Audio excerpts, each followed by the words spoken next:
From the Lineweaver Wealth Watch Center, this is the Financial Quarterback. I'm Jim Lineweaver, your financial quarterback since 1993. While it may seem early to think about taxes, now is actually the ideal time to start preparing.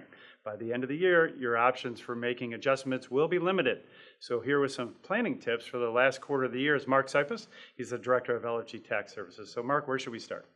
Well, it's a great time of year to take a look at your income and deductions so you can create a really good tax plan that you can execute by December 31st. So you may want to defer or accelerate income. You may want to defer or accelerate deductions, especially if you're a business owner, which is a little bit easier to do for them. Charitable gifting is a good plan right now, and also maybe you have to pay some taxes as well. Yeah, and this is a good time to consider tax loss harvesting too. So although there's still time left in the year and your portfolio's year-end positions are yet to be determined, starting the review and planning process now can help maximize potential tax benefits and set you up for strong results down the road. It's also a great time to look at your 401k, 457, and 403b accounts and try to max those out. Keep in mind, if you're 50 and over, you have a $7,500 catch-up contribution you can make. And if you're 60 to 63, that goes up to $11,250 this year. So that could be pretty powerful. If you're a business owner, you want to look at SEP, simple plans, or even a cash balance plan to lower your income and raise your retirement goals. By the same token, this is a good time to keep your distributions in mind as well as your contributions.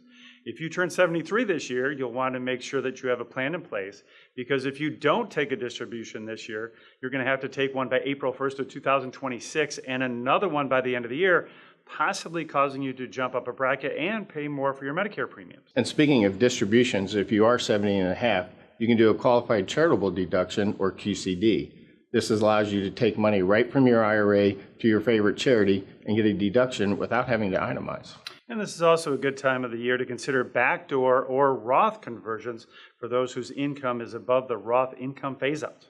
But be careful, because the timing and the amounts can be very critical. You want to make sure you're looking at Medicare premium thresholds, long-term capital gain tax thresholds, and the marginal tax brackets. And we discussed some strategies for business owners, but it's also worthwhile noting that it's a prime time for making major business purchases for a tax perspective. That's correct. The new tax law reinstated the 100% bonus depreciation. So on qualified property, a business owner has the option of writing 100% off in the same year. But you might want to take a look at it, whether you want to take that purchase this year or next year, and whether it makes more sense to spread it out. So as you can see, there's a lot to consider when it comes to year-end tax planning.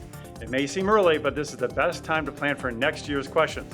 So if you have questions about aligning your tax and financial planning, especially as year-end approaches, give us a call. We're always here to help.